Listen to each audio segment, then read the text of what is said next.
Hello there, Joka here from A Pocket Full of Happiness. Today I want to show you how this Chevron knit pattern builder stamp works.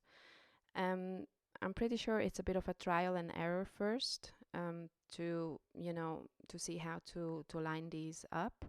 But honestly, here what you see is my first stamping, and I actually managed to line it up just fine. So I think it's not too difficult.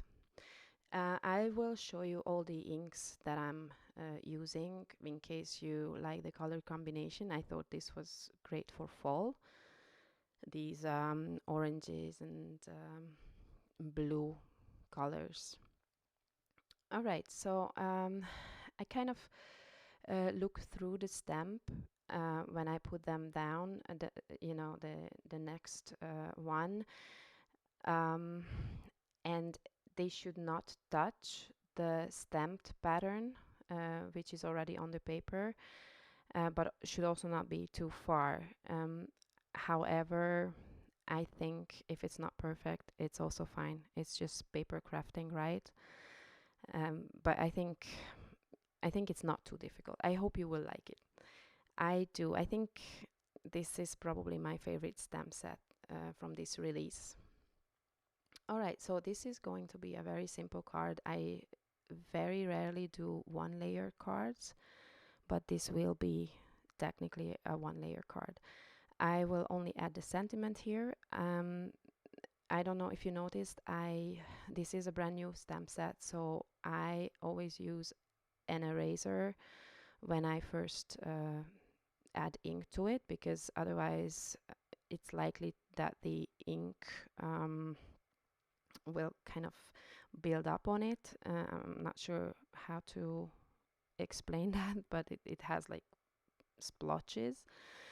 I learned this from Janas Makula back in the day, and it really helps so much. All right, so then on to the next card. Here I'm using the block that is also included in this stamp set. This one just builds a normal, regular knit pattern background.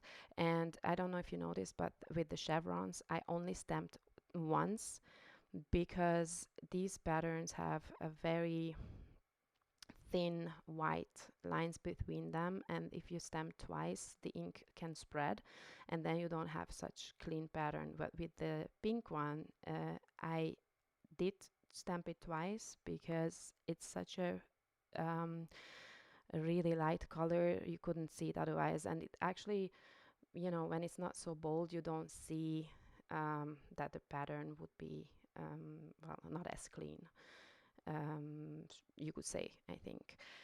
All right, so I am cutting card bases, and as you can see, I cut them with the pattern paper, or well, the stamped paper on it already, so that they are straight and exactly the right size.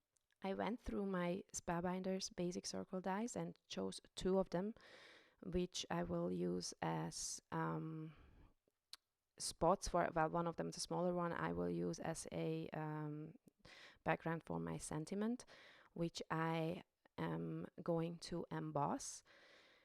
I'm trying here how I should add these words. I don't like too much space between them, so I will show you in a second. So this is the embossing powder I use, Metallic Gold Rich Pale from Wow. This is really my most favorite gold embossing powder. Okay, so what I meant here is I'm going to emboss the two big words, cozy, warm, first, and then add and in between them so that they overlap. I did not like when I stamped all three at once because there was too much space between all of them. All right, so I will finish the one layer card first. I will just add a twine bow at the top, and I will add some enamel dots, which is always a well, a lengthy process, as you can see. I don't know, I never know where I want to put them, so I end up going through many different versions. Even though I sped this process up, you can see that it takes a while for me to figure out what I like best.